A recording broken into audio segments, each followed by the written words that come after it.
Bueno, pues buenos a todos y bienvenidos a un nuevo vídeo, bienvenidos una vez más aquí a vuestra casa de Fórmula 1 y bienvenidos a un nuevo vídeo en el que vamos a seguir hablando de múltiples noticias que han ocurrido en el mundo de la Fórmula 1 en el día de hoy. Tenemos que hablar de una desventaja que podría tener Aston Martin en comparación a los meses anteriores. Tenemos que hablar sobre la renovación de Hamilton, porque es un tema que estuvimos hablando la semana pasada, pero se ha olvidado y en teoría iba a ocurrir antes que Canadá, ¿no? Según habían comentado. Tenemos que hablar de muchos temas, así que lo vamos a hacer en este vídeo, no sin antes recordaros que en la descripción tenéis el índice con todos los temas que vamos a tratar.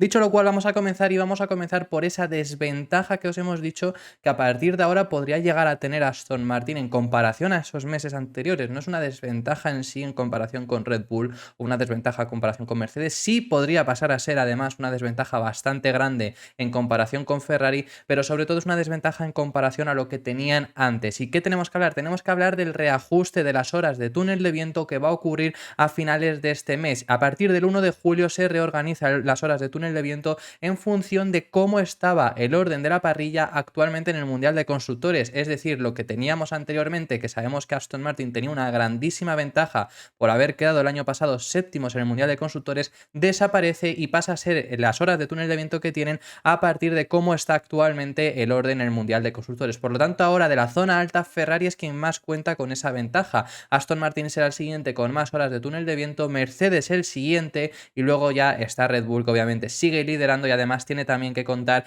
con menos horas de túnel de viento provocado por la sanción que recibió al excederse en el límite presupuestario de 2021.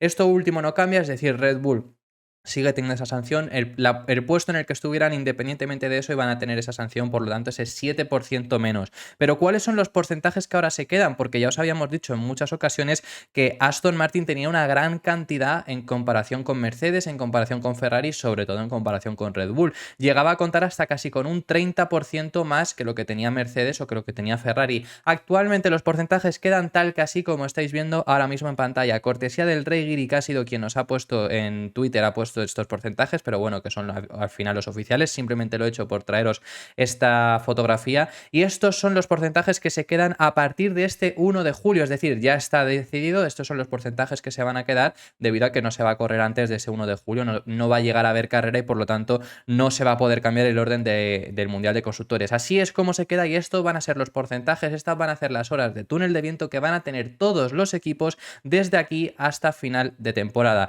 Red Bull, por supuesto, es el que menos tiene, se mantiene además con el mismo porcentaje que tenía anteriormente, con un 63%, tendrían un 70%, pero tienen un 7% menos debido a cederse en ese límite presupuestario, como hemos dicho ya, de 2021. Así que ese es el caso del equipo Red Bull. Por parte de Mercedes pasan a tener un 75% de horas de túnel de viento, anteriormente tenían el 85%. Aston Martin, aquí está esa desventaja, pasa a tener un 80%, anteriormente tenía el 100% de posibilidades de las horas de túnel de viento, y Ferrari tiene ese 85%, es decir, tiene un 10% más de lo que tenía de horas de túnel de viento anteriormente, porque tenía el porcentaje de Mercedes. Ya luego el resto de la parrilla, pues lo estáis viendo, Alpine pasa a tener un 5% más, McLaren más de lo mismo, Alfa Romeo también tiene un 5% más y Haas tiene el mismo porcentaje que tenía anteriormente. Williams pierde un porcentaje que además, qué mala suerte entraría para Williams, ¿no? El mejor fin de semana que han hecho, que han conseguido superar a Alfa Tauri, pierden esto, pero bueno, que tienen un 110%, es decir, que superan obviamente hasta el 100%.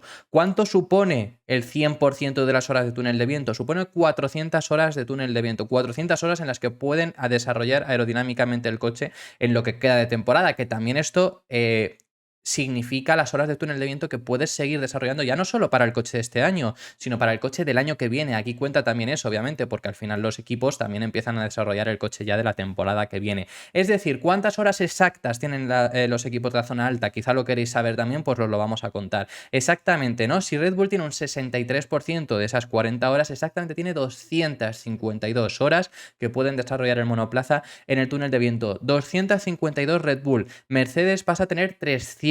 Antes tenía 340, que son las que tiene Ferrari, y Aston Martin tiene 320 horas. Ese es el reajuste, así es como se va a quedar estas horas de túnel de viento a partir de antes de la siguiente carrera, incluso a partir del próximo 1 de julio. Esas son las horas que van a tener para desarrollar los monoplazas. Ha habido este reajuste, hay este reajuste siempre desde que se introdujo este reglamento, ¿no? De ya con el límite tanto de desarrollo como de en cuanto a dinero, por lo tanto ese es el cambio, esa es la desventaja que pasa a tener. Aston Martin sabíamos que tenía una... Esto es algo que se sabía, es decir, y ya lo habíamos comentado aquí, pero Aston Martin tenía una grandísima ventaja anteriormente, ahora pierde esa cierta ventaja. Sigue siendo bastantes más horas que Mercedes, sigue siendo bastantes más horas que Red Bull, pero ya han usado todas esas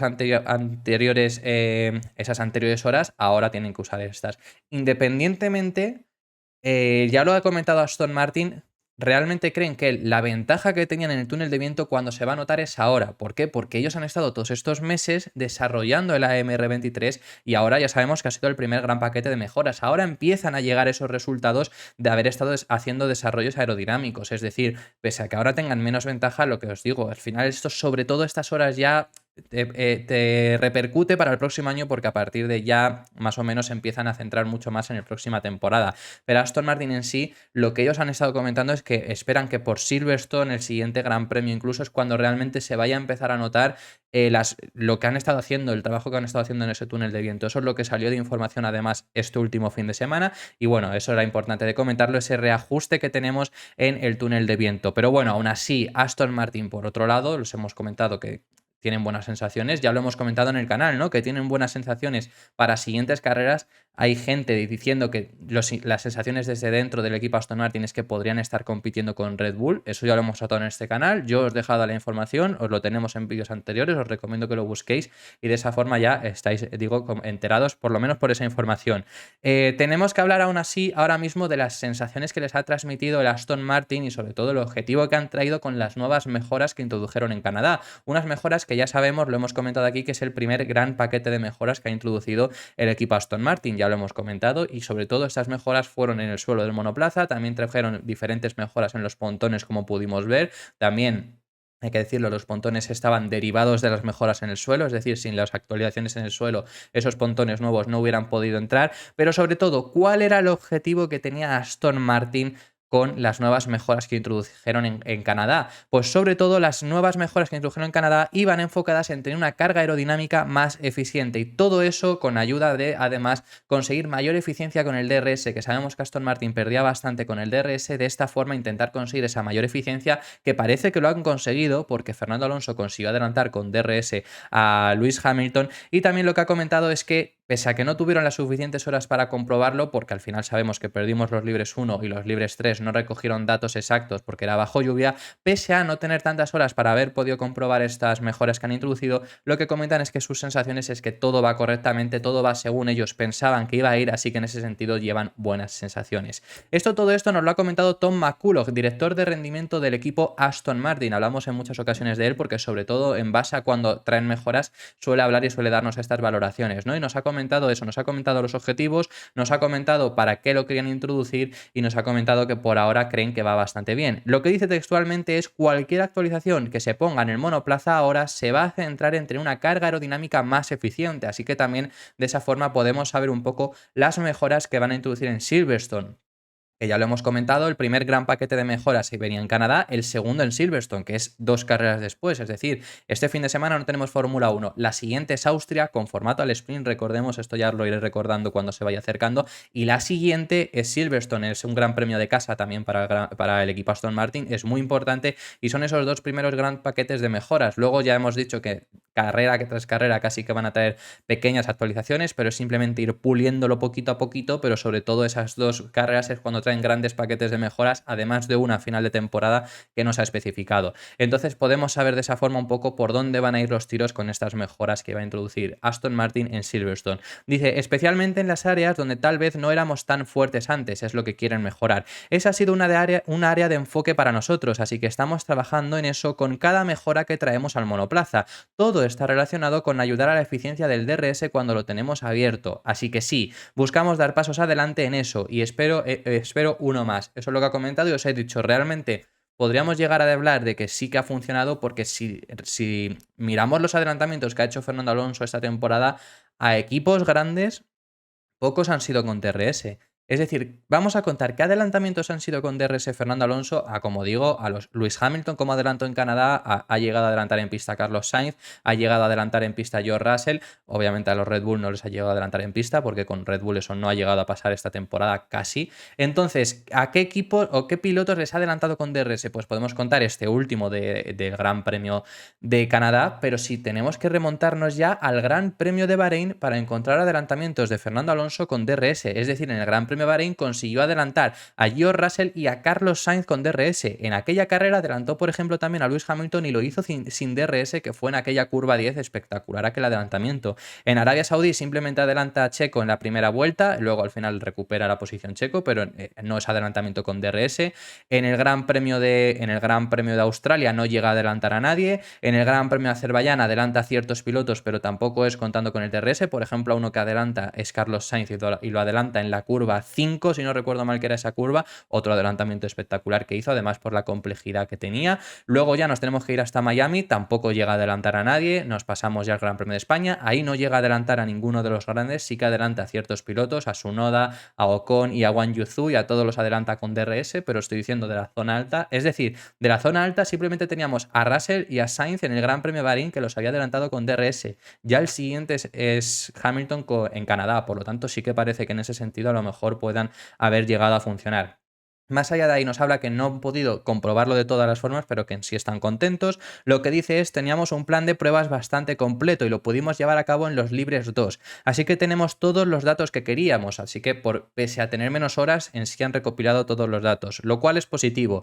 Estamos muy contentos con los datos que recopilamos y el análisis inicial es que todo hace lo que debería estar haciendo. Así que en ese sentido Aston Martin ya sabemos que va a seguir intentando recopilar datos en el próximo Gran Premio que se viene, que es el Gran Premio de Austria. Ya lo hemos estado comentando, lo ha dicho el propio Fernando Alonso, que en aquel Gran Premio esperan seguir recopilando datos. Y también Tom McCulloch, y ya cerramos este tema, nos ha hablado del objetivo que tiene Aston Martin introduciendo esta serie de mejoras, y lo que nos ha dicho es el objetivo que todos yo creo que queríamos escuchar, es alcanzar al equipo Red Bull. Yo ya os he dicho que, vamos, tenemos las informaciones que están saliendo desde Alemania. Sí, yo ya os he dicho que la cosa es que es muy complicado competir el título este año, por la ventaja que ya de por sí tiene Red Bull. Eso es imposible. Yo no he dicho nunca que no vayan a llegar a Red Bull, lo que sí que he dicho es que yo no lo veo que vayan a llegar hasta final de temporada. Parece que Aston Martin puede llegar antes incluso, pues ahí veremos finalmente en Austria, veremos en Silverstone. Yo os he dicho en repetidas ocasiones que es muy difícil alcanzar a Red Bull, y si se alcanza será a final de temporada. Eso es lo que siempre os he dicho. Por parte de Aston Martin el objetivo que tienen es alcanzar al equipo Red Bull, y ya hemos visto, lo digo, lo revuelvo a repetir, vídeos anteriores lo tenéis en el canal, os recomiendo que lo busquéis, es hace 3 vídeos si no recuerdo mal, o 4, hablamos acerca de las informaciones de Automotor 1 Sport en las que dicen que las sensaciones desde Aston Martin es que con estas mejoras los van a alcanzar y van a alcanzar a Red Bull. Así que veremos en diferentes grandes premios. Eso es lo que nos ha comentado Tom McCulloch, que su objetivo no deja de ser, por supuesto, alcanzar a Red Bull este año y meterles presión acercándose poco a poco, que ya en Canadá estuvieron algo más cerca, entonces acercarse poco a poco, de esa forma sí que quieren, ese es el objetivo que tienen. Lo que dice, y cerramos este tema, ese es el desafío, se refiere a alcanzar a Red Bull, meter presión sobre ellos en todas y cada uno de los circuitos, pero cada trazado tiene sus características diferentes. Muy importante esto porque han funcionado bien en Canadá. Canadá era un circuito que más o menos habíamos dicho que Aston Martin podía rendir bien, independientemente podía rendir bien y se suponía que iba a rendir bien, sobre todo por los esfuerzos en frenada y en aceleración, que sabemos que en ese sentido Aston Martin va bastante bien, pero más allá de ahí, luego tenía curvas muy cortas y eso no le suele venir bien a Aston Martin, le viene bien curvas que sean más largas de baja velocidad, eso también es importante. Entonces, en ese sentido, tenía ciertas características que podían ir bien y no, y aún así consiguieron rendir bien, ¿no? Pero bueno, sabemos obviamente el ejemplo de España que rindieron mal, entonces va a haber circuitos que ocurra que Aston Martin no vaya bien, entonces eso también nos lo dice. Y dice, creo que tal vez algunas de las actualizaciones que tenemos en el coche se adaptan a otras pistas, pero es un tema relativo. Así que eso es lo que nos llega a hablar Tom McCulloch, eso es lo que nos ha estado comentando sobre estas mejoras. Vamos a pasar de tema y vamos a hablar en esta ocasión acerca de lo que ya os había hablado de Lewis Hamilton y demás, pero antes de nada tenemos que hablar acerca de las mejoras del equipo Mercedes, que Hamilton también ha hablado. Luego hablamos del contrato del piloto británico. Tenemos que hablar primero sobre las mejoras de Mercedes, que sabemos que Mercedes, por supuesto, ha traído grandísimas mejoras y les han ido realmente bien. ¿A qué me refiero con grandísimas mejoras? Son claramente visibles.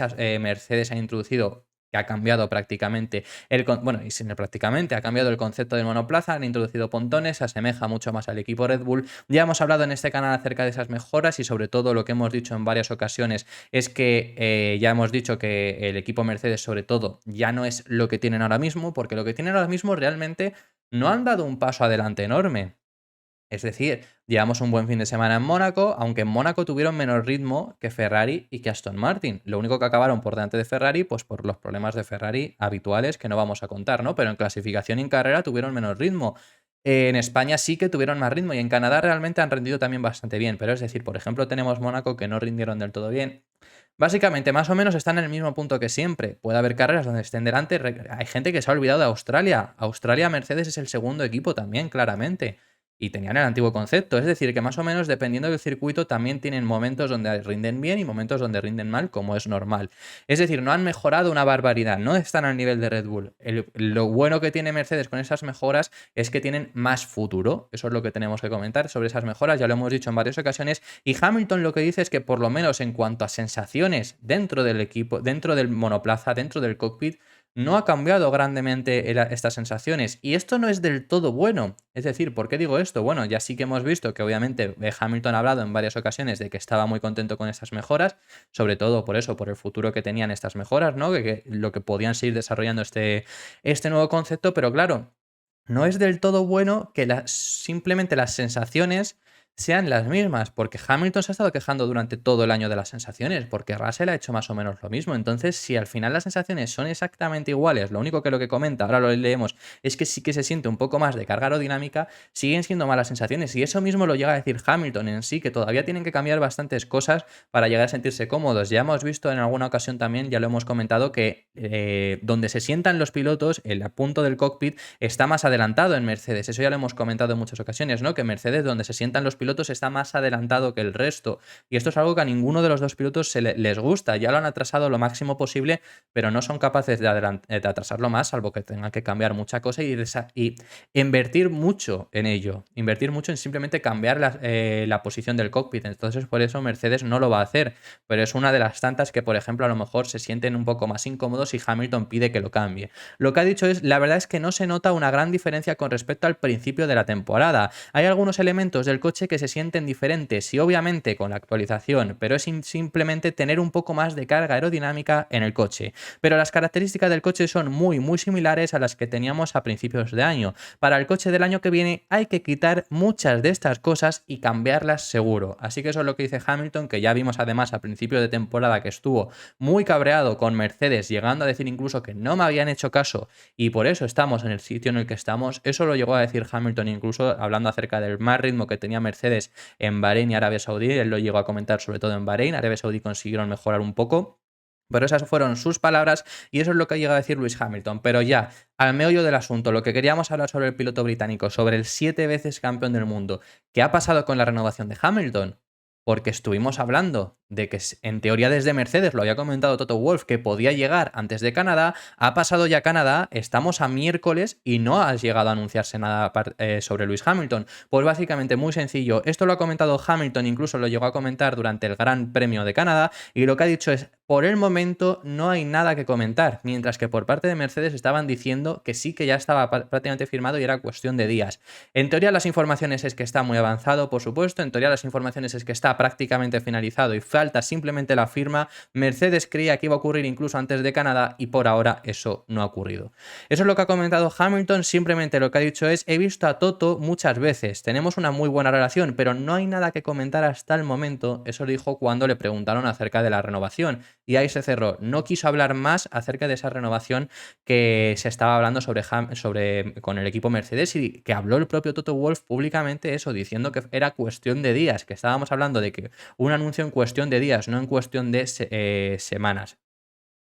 Es curioso, obviamente, pero vamos, la información que hay es eso, que falta simplemente la firma, que va a ocurrir. Ya os hemos hablado además el requisito que puso Hamilton, porque le van a bajar el sueldo. Lo único que no le bajan es la prima por si gana el título, pero el sueldo sí que se lo bajan. Y ya vimos la condición que es que le den un contrato a largo plazo, un contrato que a largo plazo fuera de la Fórmula 1. Es decir, el contrato sería 2 años y para cuando se retire, para cuando deje de estar en la Fórmula 1, la intención que tiene es que tenga un contrato con Mercedes siendo embajador. Así que eso es todo lo que sabemos sobre el contrato de Lewis Hamilton, pero por supuesto teníamos que comentarlo porque aquí estuvimos informando, os estuvimos trayendo acerca de las declaraciones de Toto Wolff diciendo que iba a ser antes que Canadá y no lo ha sido. Veremos si es antes de Austria. Ya el contrato que renovó en 2021, que es el último contrato que renovó Hamilton, es decir, en 2021 renovó para 2022 y 2023, en aquella temporada se anunció también justo en el Gran Premio de Austria, así que sería bastante curioso que se vuelva a anunciar justo cuando ocurra el Gran Premio de Austria. Vamos a pasar de tema y tenemos que hablar en este momento al respecto sobre un posible cambio que podría haber en cuanto a los neumáticos. Ya os hemos estado informando aquí que la Fórmula 1 abrió el proceso para un nuevo suministrador de neumáticos que sabemos, lo hemos visto ya aquí, que el favorito es Pirelli. Pirelli ya obviamente se ha ofrecido para ello y parecía que nadie ni siquiera se iba a intentar ofrecer. Ya lo habló públicamente desde Michelin, que sabemos obviamente que habían estado también Michelin en la Fórmula 1 durante muchos años, ya lo hablaron públicamente Michelin, que es que no les interesaba entrar a la Fórmula 1. Y la razón es porque lo que comentaban es que la Fórmula 1 lo que estaba pidiendo, que esto sí es verdad que se lo está pidiendo ahora al suministrador de neumáticos que quiera entrar, me parece lo suyo, pero bueno, entiendo que al final una marca de neumáticos no quiera eso, lo que estaba solicitando es hacer unos neumáticos que su vida útil, más o menos, cuando puedan seguir manteniéndose, se mantenga más o menos, entonces de esa forma puedan empujar los pilotos, pero que tengan poca vida, que se destruyan y que de esta forma pueda haber más paradas. Eso es lo que estaba en teoría pidiendo la Fórmula 1, o al menos desde Michelin dijeron que por eso no entraban a la Fórmula 1. Por lo tanto, parecía que Pirelli iba a ser el único que se iba a apuntar a ser suministrador de neumáticos de la Fórmula 1. De esta forma, a partir de 2025, seguir con ellos hasta 2030, ese es el contrato que se va a firmar con el siguiente suministrador de neumáticos, pero ha entrado un contrincante en la puja a Pirelli. Bridgestone quiere regresar a la Fórmula 1 y ya le ha anunciado a la Fórmula 1, ya le ha presentado los papeles para regresar, para volver a ser suministrador de neumáticos. Por lo tanto, Pirelli tendrá que competir contra Bridgestone por ser el suministrador oficial de neumáticos a partir de 2025. Pirelli solo tiene contrato para 2024, a partir de 2025 todavía eso se tiene que ver. Independientemente de todo esto, el favorito no deja de ser Pirelli. Eso ya os lo tenemos que dejar claro y es lo más posible que tengamos todavía el fabricante italiano. Pero esta información viene por parte de la BBC. Esta información la ha sacado la BBC, que es un medio súper bueno, obviamente británico. Lo que ha dicho es que la marca japonesa, uno de los motivos que él tiene por regresar a la Fórmula 1, es decir, Bridgestone por regresar a la Fórmula 1, es el crecimiento en audiencias en Estados Unidos, donde este año además se van a celebrar, ya lo sabemos, 3 grandes premios, Miami, Austin y Las Vegas, donde se está hablando de más grandes premios en el futuro. Veremos qué es lo que ocurre eso y donde las audiencias están creciendo enormemente. De esa forma, uno de esos intereses por los que Bridgestone quiere regresar es por eso, por el mercado obviamente que tienes estadounidense. La intención del fabricante japonés, explican desde el Reino Unido, sería construir un neumático menos sensible al sobrecalentamiento que permita una conducción más agresiva que la actual incluso, es decir, que puedan empujar más sin problema de sobrecalentamiento o que por lo menos que las temperaturas sean más estables. Eso es lo que están comentando desde Bridgestone. Aún así, como digo, la información que hay, la información que dice la BBC es que el mejor posicionado que está es Pirelli. La razón de esto, bueno, que Pirelli además tiene ya los neumáticos de 2023, está trabajando los neumáticos de 2024, que eso ya lo sabemos, que han hecho test incluso ya con los equipos, y de esa forma tienes ya una base para 2025, es decir, con esos mismos neumáticos. Si entra Bridgestone, tiene que empezar de cero. Entonces, en ese sentido, a lo mejor a la Fórmula 1 le interesa más que siga Pirelli. Pero bueno, que eso es lo que se sabe de información. Bridgestone ya ha entregado los papeles para ser suministrador de neumáticos. Vamos a pasar de tema, vamos brevemente con los temas que nos quedan y tenemos que hablar sobre unas palabras de Toto Wolff hablando sobre Mick Schumacher. Vimos ayer las palabras de Mick Schumacher hablando al respecto sobre querer regresar a la Fórmula 1 y estar dispuesto a llegar esta misma temporada. Eso nos lo comentó Mick Schumacher. La razón de regresar este mismo año, muy simple, porque tiene la posibilidad de a lo mejor intentar regresar a Williams si es que Williams decide salir con Logan Sargeant. Al menos eso se lo preguntaron, si deciden sacar a Logan Sargeant por parte de Williams, si Mick Schumacher estaría dispuesto a subirse incluso a mitad de temporada a ese Williams, y lo que dijo es que sí, que estaría eso dispuesto. Sabemos que Toto Wolff está trabajando muy duramente por conseguir que Mick Schumacher regrese a la Fórmula 1. En esto, además, Toto Wolff es muy bueno. Hay que comentarlo. Toto Wolff es muy bueno. Lo tenemos el claro ejemplo de Nick de Vries. Estuvo trabajando muchos años por intentar conseguir que Nick de Vries consiguiera ese asiento y lo consiguió. Otros pilotos que los dirige Toto Wolff, por ejemplo, en la Fórmula 1 tenemos a Valtteri Bottas, tenemos a Esteban Ocon. George Russell era piloto de Mercedes, Creo que no lo gestiona Toto Wolff, pero igualmente al ser piloto de Mercedes consiguió Toto Wolff meterlo en Williams antes de meterlo en Mercedes. Es decir, en ese sentido es bastante bueno el austriaco. Entonces está intentando mover a Mick Schumacher para que entre a la Fórmula 1. Ha dicho algunas palabras bastante curiosas y que de esta forma desmentiría el posible rumor de que Mick Schumacher vaya a Williams, por lo menos sobre todo a principios de temporada. Os voy a leer textualmente las declaraciones y lo que dice Toto Wolff es: ni siquiera estoy seguro de que vayamos a poder facilitarle un asiento, al referirse a Mick Schumacher, porque cada vez que hablamos bien de él, alguien dice algo negativo. Eso es lo que han estado diciendo. Dice, siempre que puedo hablar bien y elogiar a Mick, eso es lo que hago, pero al final es potestad de cada equipo decidir sobre sus pilotos. Eso es lo que ha estado diciendo. Muy curioso eso que dice, ¿no? Cada vez que hablan bien de él, cada vez que intentan venderlo, sale alguien con algo negativo. Pues bueno, eso es lo que han estado diciendo. Entonces, de esta forma, a lo mejor desmentiría, obviamente, esos rumores que habían, que ya os hemos tratado aquí, os hemos hablado del interés de Williams por tener a Mick Schumacher el próximo año o incluso esta temporada. De esa forma lo desmentiría.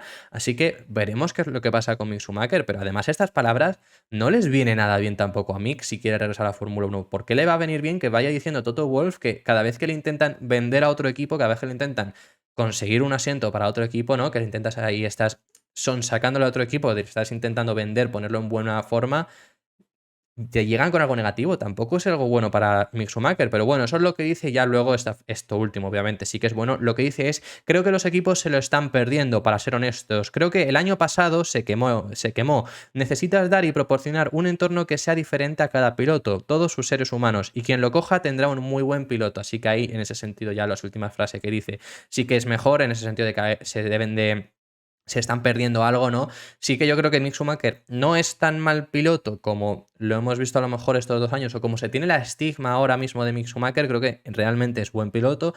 Creo que obviamente no es un piloto que le vayamos a ver, bueno, a ver, esto nunca se sabe y luego puede evolucionar mucho, pero yo no le veo ganando títulos, obviamente, pero no creo que tampoco sea mal piloto para estar en la Fórmula 1. Incluso te diría que no es peor piloto que los peores pilotos de esa temporada, por supuesto. Creo que es bastante mejor piloto que algunos de los pilotos que tenemos actualmente en la parrilla. Lo que pasó con Williams, pues es eso, ya estaban también cansados. Creo que es un piloto rookie, que eso hay que considerarlo y que hay que entenderlo, pero estaban cansados de que tuviera tantos accidentes. Lo que he dicho, es un piloto rookie, en ese sentido tienen que entenderlo. También sí que es verdad que hubo accidentes que son insalvables. Yo creo que el de Japón, el accidente que tuvo en Japón, que fue en libres, ni siquiera durante los entrenamientos, fue cuando hacían los protocolos de salidas, el protocolo de probar las salidas, y tuvo un accidente, por mucha lluvia que hubiera, creo que eso le mató. Creo que eso fue definitorio para que el equipo Haas decidiera no seguir contando con él. Creo que en ese sentido tiene lógica que Haas no contase con él. Ahora también te digo que creo que esa creencia que hay ahora mismo con Mick Schumacher tampoco es cierta. Pero eso es lo que está pasando y parece que es bastante complicado ahora mismo encontrarle ese asiento, por lo menos en lo que nos comenta Toto Wolff. Y vamos a cerrar el vídeo con un último tema. Tenemos un tema muy breve que hablar y tenemos que hablar sobre unas declaraciones de Kevin Magnussen hablando sobre el curioso momento que vivió con Nick de Vries en el Gran Premio de Canadá. ¿Qué es lo que ocurrió? Bueno, pues Nick de Vries se disponía a adelantar a Kevin Magnussen. Magnussen se defendió, por supuesto, consiguieron extender esa batalla hasta la curva 1, siguieron en paralelo, la siguió hasta la curva 2 y acabó siguiendo hasta esa curva 3. Ya sabemos, esa chicane que hay en esa curva 3. ¿Y qué os ocurrió? Llegados a la curva 3, que colisionaron. Lo estáis viendo ahora mismo en pantalla, colisionaron, llegaron a darse ese pequeño golpe, que no fue desde luego ningún problema. Finalmente los dos pudieron continuar, simplemente estuvieron ahí estacionados un rato en esa escapatoria de la curva 3 y eso es lo que ocurrió entre ambos, ¿no? Pues bueno, Kevin Magnussen ha hablado al respecto sobre ello, como estamos comentando, y sobre todo en ese sentido es bastante honesto lo que llega a comentar, porque sobre todo lo que dice textualmente es: De Vries estaba siendo agresivo, sí. Pero ¿quién soy yo para quejarme? Eso llegó a decir Kevin Magnussen, que desde luego, pues bueno, sabemos que además Kevin Magnussen en muchas ocasiones ha sido considerado un piloto bastante agresivo, tuvo sus rifirrafes incluso con Nico Hülkenberg, actual compañero, ¿no? Y bueno, pues eso es lo que ha dicho Kevin Magnussen al respecto, es simplemente esa anécdota que teníamos que comentar, ¿no? Al respecto sobre ello, lo incluimos incluso en el resumen porque fue algo importante en la carrera también, les perjudicó mucho la carrera tanto a Magnussen como a De Vries. Realmente yo viendo en repetidas ocasiones esa maniobra, creo que la culpa al final no deja de ser de Vries, pero bueno, creo que tampoco es que la haya visto mil y una vez, pero las opiniones que tengo al respecto sobre cuando lo he visto creo que ha sido más culpa de Vries, que sí que está en ese intento de adelantamiento, pero bueno, que eso es lo que ocurrió básicamente, tampoco le echa la culpa y eso, que no es quien para quejarse, ya ni siquiera por acciones agresivas que haya tenido. Es que, por ejemplo, el año pasado, ¿cuántas ocasiones no ocurrió a Kevin Magnussen que le sacaron una bandera que tenía que entrar de vuelta porque se había roto alerones o cosas por el estilo? Eso le ocurrió en muchas ocasiones con aquella bandera negra y naranja. Entonces, eso es lo que ha dicho Kevin Magnussen, era lo único que teníamos que comentar al respecto. Y esto ha sido todo por este vídeo. Muchísimas gracias por haber visto este vídeo hasta el final. Dejadme en los comentarios vuestras impresiones acerca de todos los temas que hemos estado hablando. Hemos hablado de temas muy interesantes y que estaré encantado de saber vuestra opinión al respecto en los comentarios. Si os ha gustado el vídeo, darle un like y suscribiros y nos vemos en el próximo, que seguiremos hablando de Fórmula 1. Un saludo.